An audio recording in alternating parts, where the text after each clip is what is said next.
Mastery, अब तो मैं सुदर्शन चक्र लेकर ही रहूंगा और तब आपको उठना ही होगा। गणपति बप्पा मोरया, मंगल मूर्ति मोरया।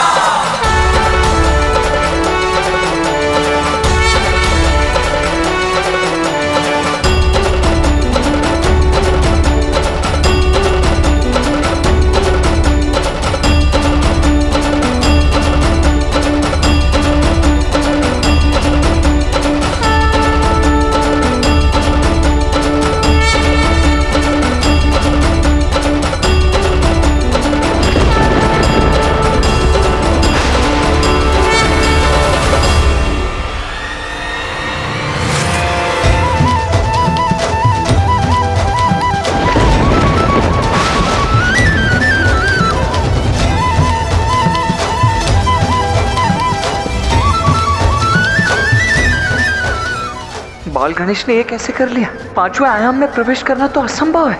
मुझे सुदर्शन चक्र तो मिल गया, अब मैं इसे छुपा दूंगा, तब तो मामाश्री को उठना ही पड़ेगा। किंतु कहाँ छुपाऊं? तुम हठी बालक हो। यदि तुमने सुदर्शन चक्र को छिपा दिया तब तो श्री कृष्ण को उठना ही पड़ेगा। मुझे कोई स्थान नहीं सूझ रहा है सुदर्शन चक्र को छुपाने के लिए। बाल गणेश, सुदर्शन लौटा दीजिए, अन्यथा प्रलय आ जाएगी। अरे, आप सब अभी से आ गए? मुझे शीघ्रता से कुछ करना पड़ेगा। हाँ, मोदक छुपाने के लिए मैं मोदक को खा लेता हूँ और वैसे ही मैं सुदर्शन चक्र को खा लूंगा। कोई नहीं सुदर्शन चक्र को मेरे पेट से निकल पाएगा।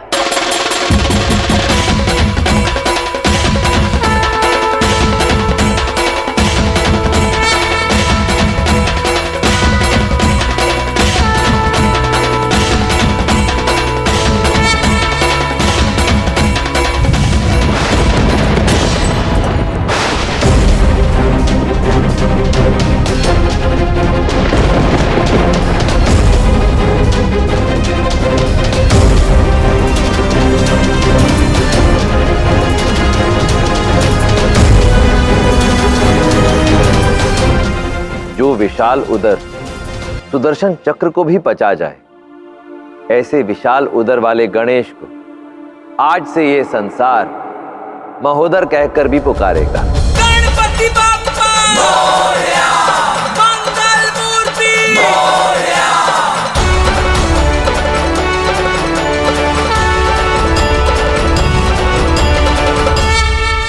अंततः गणेश ने नारायण को जगा ही दिया। अब मेरा दायित्व पूर्ण हुआ नारायण। अब गणेश का दायित्व आपका है, क्योंकि आपका भांजा समय व्यतीत करने के लिए आपके पास जो आ रहा है। द्वारिका। प्रणाम नारायण, अब आप इस समस्या का समाधान बताइए। अब कुछ नहीं हो सकता। अब यदि कोई सुदर्शन चक्र को लौटा सकता है तो वो है गणेश।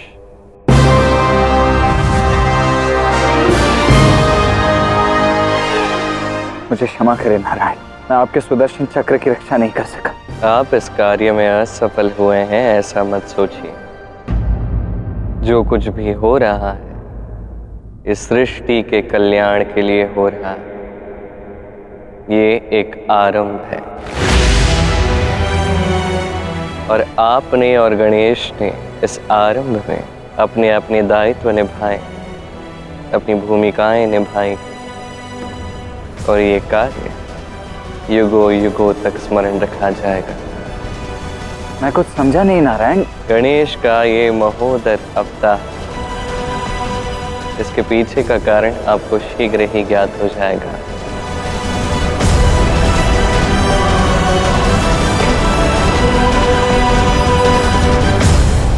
अंततः तुम्हें जागना ही पड़ा। ये सब गणेश के संकल्प का परिणाम है। कह सकते हैं अपने भांजे के लिए मामा को अपनी निद्रा तोड़नी ही पड़ी। वो तो ठीक है, किंतु तुम यूं अकस्मात सोने क्यों चले गए थे? वो राधा, मैं थक गया था इसलिए ऐसे हो गया। किंतु मैंने तो तुम्हें कभी थकते नहीं देखा। इस सृष्टि का नियम है राधे। सुना है तो जागना भी है, कर्म है तो थकान भी है। अब जाग गया हूं तो जो कार्य शेष है वो पूर्ण कर ही लेता। बाल गणेश कब से तुम्हारी प्रतीक्षा कर रहे हैं, अब कितने प्रसन्न होंगे वो। प्रतीक्षा का तो पता नहीं, किंतु हाँ उन्हें मेरी आवश्यकता हो सकती है। तो यहाँ क्या कर रहे हो, शीघ्र जाओ, जाओ गणेश से मिलो।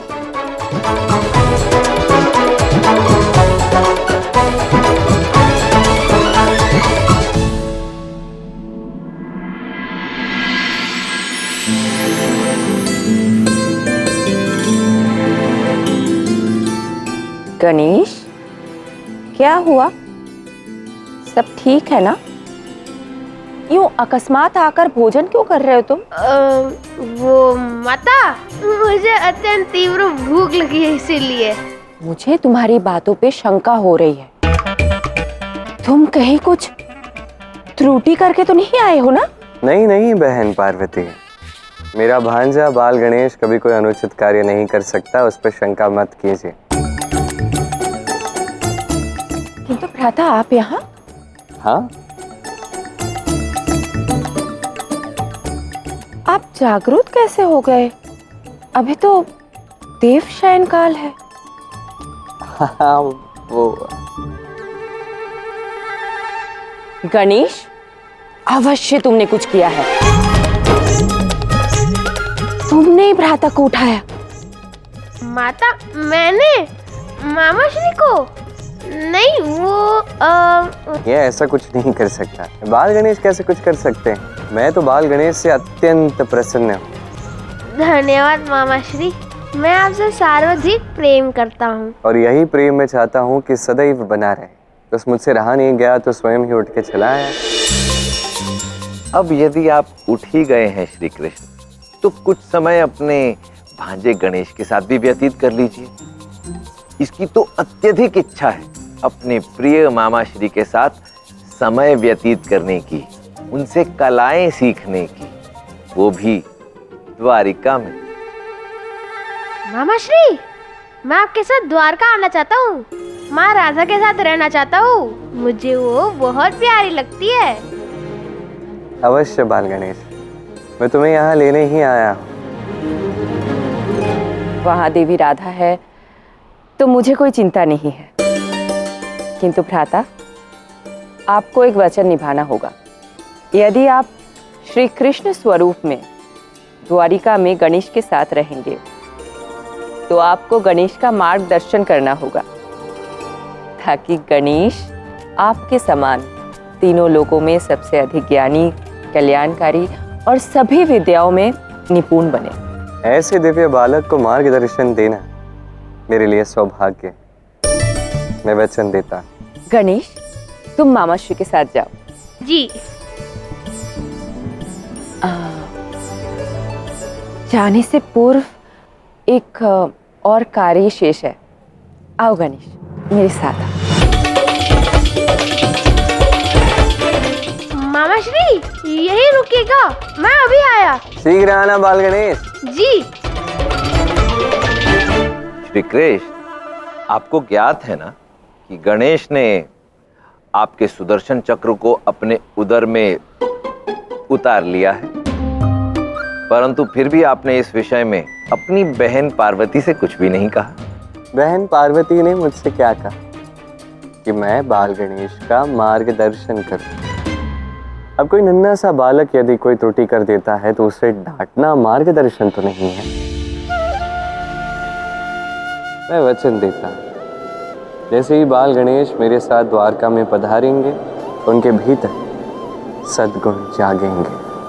जब तक ये नन्हा सा बालक स्वयं स्वीकार नहीं करता कि सुदर्शन चक्र उसने चुराया है, तब तक कोई भी व्यक्ति उसके पास जाके ये नहीं बताएगा कि उसके इस कर्म के विषय में उसे ज्ञात है। बाल गणेश को लज्जित नहीं करेगा। उसकी त्रुटियों का आभास प्रेम पूर्वक रूप से ही उसे कराना होगा। यदि ऐसा हुआ आराध्य, तो मुझसे अधिक प्रसन्न कोई नहीं होगा, क्योंकि यदि गणेश को अपनी त्रुटि का आभास हो जाए और वो सबके समक्ष उसे स्वीकार भी ले, तो इससे बड़ी विजय तो उसके लिए कोई हो ही नहीं सकती। और बाल गणेश विजयी अवश्य होंगे आराध्य। किंतु एक बात तो है, ये यात्रा बाल गणेश के लिए सरल नहीं होगी।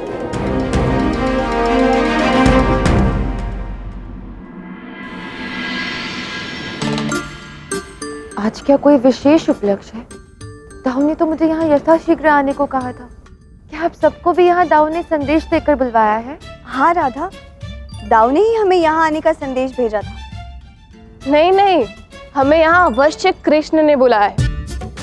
ऐसे घुमा फिरा कर बातें करना केवल कृष्ण को आता है। हाँ, ये तो सत्य है रेवती। प्रतीत होता है कोई महत्वपूर्ण घोषणा के लिए दाऊ ने हमें यहाँ बुलाया है। नहीं राधा, ये मेरी घोषणा नहीं है, अभी तो संदेश है कान्हा का भेजा हुआ। और कान्हा ने विशेषतः कहा है कि ये संदेश अत्यंत महत्वपूर्ण है, इसीलिए सभी का जानना इसे अत्यंत आवश्यक है। दाऊ, संदेश क्या है वो तो बताइए। अभी पढ़ देता हूँ। तो कान्हा ने लिखा है, द्वारका में अब तक का सबसे भव्य स्वागत आयोजित किया जाए। द्वारका की रसोई में समस्त 56 पकवान पकाए जाएं। द्वारका के कोने कोने को पूर्ण रूप से सज्ज किया जाए, क्योंकि द्वारका में शीघ्र ही एक विशेष अतिथि का आगमन होने वाला है। स्वयं पार्वती नंदन बाल गणेश द्वारका में पधारने वाले हैं। बाल गणेश द्वारका में आ रहे हैं, ये तो बहुत ही शुभ संदेश है दाऊ।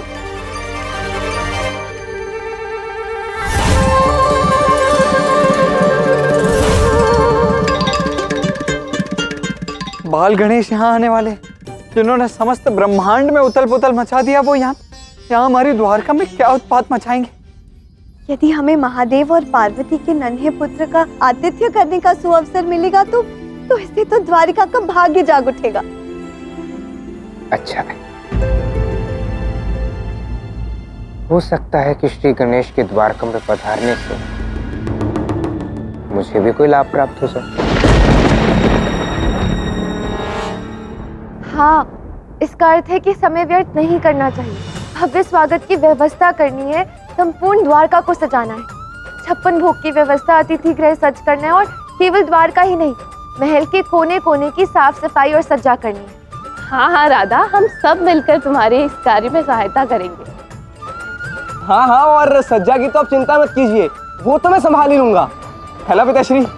हाँ तो ठीक है, मैं रेवती और रुक्मिणी रसोई गृह संभालते हैं। तुम शीघ्र अतिशीघ्र सज्जा प्रारंभ कर दो, समय बहुत कम है। जी श्री राधा। चलो चलो। जिन्हें स्वयं महादेव और नारायण मिलकर नहीं संभाल पाए, उन्हें ये भोले भाले साधारण से द्वारकावासी कैसे संभाल पाएंगे? मैं क्या करूं इसमें?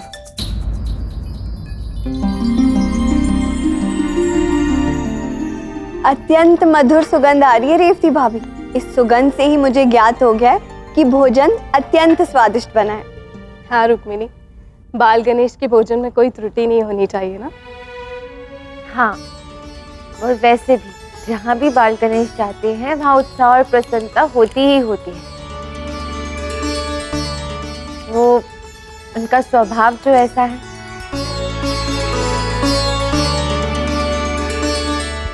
बाल गणेश पधारने वाले हैं, संपूर्ण मार्ग को पुष्प से सजा दिया जाए, एक एक दीप को प्रज्वलित कर दिया जाए, कोई त्रुटि नहीं होनी चाहिए। बाल गणेश पधारने वाले हैं। क्या बात है, 56 भोग है? अरे ये तो सुगंध से ही पता चल रहा है कि मोदक कितने स्वादिष्ट बने होंगे हैं। हाँ आर्य, राधा ने बड़े प्रेम से ये विशेष मोदक बनाए हैं बाल गणेश के लिए। देखिए, इस पे स्वर्ण के आवरण भी चढ़ाए हैं। एक लंबे समय के पश्चात एक नन्हा बालक हमारे मध्य होगा, जिसके आगमन से ही संपूर्ण द्वारिका प्रसन्न हो जाएगी। आज मैं कितनी प्रसन्न हूँ, इसका वर्णन करना भी कठिन है। बाल गणेश के साथ इतना कम समय व्यतीत किया है मैंने, किंतु उतने ही समय में नन्हे से बाल गणेश ने मेरे मन को मोहित कर दिया है। बस अब शीघ्र ही बाल गणेश की किलकारियां संपूर्ण द्वारका में प्रसन्नता ले आएंगी। जिन्होंने स्वयं नारायण का सुदर्शन चक्र खा लिया, वो यहाँ आकर द्वारका की क्या दशा करेंगे, इसका तो अनुमान तक नहीं है किसी को। दाऊ, क्या हुआ? आपका मुख क्यों उतरा हुआ है? गणेश के आगमन पर सब कितने प्रसन्न हैं और आप है कि चिंतित खड़े हैं। मैं नहीं तो मेरा मुख क्यों उतरा हुआ होगा भला है? मैं तो अत्यंत प्रसन्न हूँ। गणेश के आने पर कोई दुखी कैसे हो सकता है? हाँ, ये अवसर ही ऐसा है। बाल गणेश सबके लिए प्रसन्नता लेकर आ रहे हैं और आपको बाल गणेश के साथ भोजन ग्रहण करना था ना। अब देखो, वो तो स्वयं यहाँ आपके पास आ रहे हैं। अब आपकी इच्छा भी पूर्ण हो जाएगी। इसीलिए तो इतना प्रसन्न हूँ मैं। देखो इतना प्रसन्न कभी नहीं हुआ मैं। अच्छा, तो फिर यार रसोई घर में क्या कर रहे हैं? तो जाइए, द्वारका में स्वागत की व्यवस्था का निरीक्षण कीजिए। हाँ, जा ही रहा हूँ। जाओ। अब आप जा ही रहे हैं तो सर्वप्रथम मोदक को भी संदूक में रख देना। संदूक में? वो भी मोदक? आर्य, आप इन मोदक को देखिए। इसे देखते ही आपको इसे खाने का मन हो रहा होगा ना। ऐसे इसे किसी ने खा लिया तो इसे जाइए और बिना खाए संदूक में रख दीजिए। लीजिए, अभी अधिक समय व्यर्थ मत कीजिए और इसे जाकर भंडार गृह के संदूक में रख दीजिए।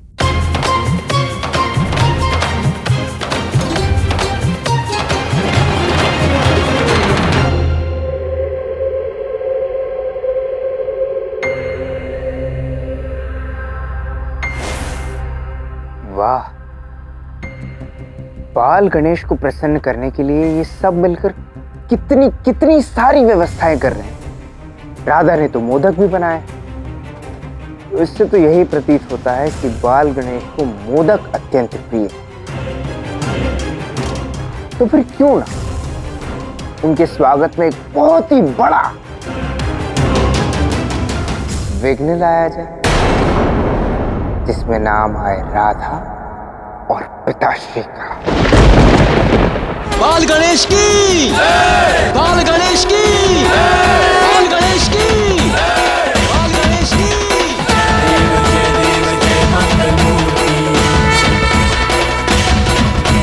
दर्शन माते मन कामना पूर्ति। जय देव जय देव जय देव जय देव जय मंगल मूर्ति। जय देव जय देव जय मंगल मूर्ति। दर्शन माते मन कामना पूर्ति। जय देव जय देव जय देव। सब मेरे स्वागत के लिए एकत्रित हुए, किंतु वो कहीं नहीं दिख रही जिनसे मैं यहाँ मिलने आया हूँ। माँ राधा कहाँ है? गणेश, आओ सबसे मिलाता हूँ। ये है मेरी सबसे बड़ी पत्नी रानी रुक्मिणी। द्वारिका की कुलवधू का नमन स्वीकार कीजिए बाल गणेश। आपसे भेंट कर अत्यंत प्रसन्नता हो रही है। और ये है बलराम दाऊ की पत्नी रेवती भाभी, आपकी बड़ी मामी है बाल गणेश।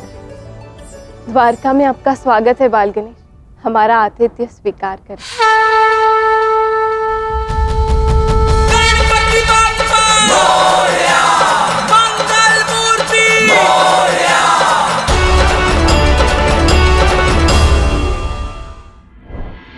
किंतु बड़े मामाश्री कहीं दिख नहीं रहे। कहाँ है वो? बड़े मामा से यही कहीं होंगे। सबसे अधिक प्रेम यहाँ तो वही तुमसे करते हैं, वो कैसे तुमसे दूर जा सकते हैं? वो तो वही तुम्हारे पीछे छिपे हुए हैं। ओ बलराम दाऊ, छिपे क्यों हैं? आ जाइए। अरे बाल गणेश आ गए। वैसे सत्य कहा तुमने कान्हा, प्रेम तो कुछ अधिक ही करता हूँ मैं बाल गणेश से। हाँ बड़े मामाश्री, मैंने कितना भी सताऊं, ये अपने भांजे से कभी रूठ नहीं होते, है ना बड़े मामाश्री? है ना? है ना? है ना?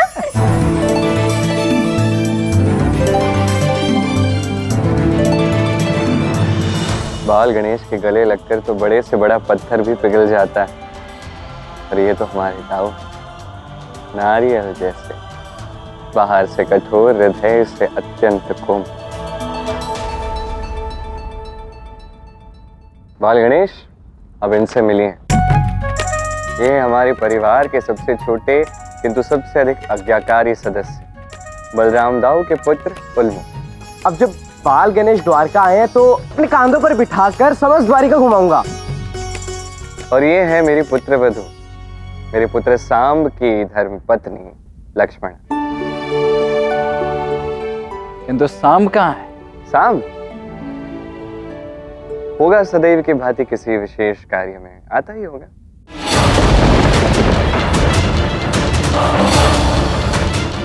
यदि बाल गणेश को मोदक नहीं मिले तो वो अवश्य ही रुष्ट हो जाएंगे, और फिर कितना अच्छा होगा यदि उन्होंने रुष्ट होकर राधा को श्रापित कर दिया।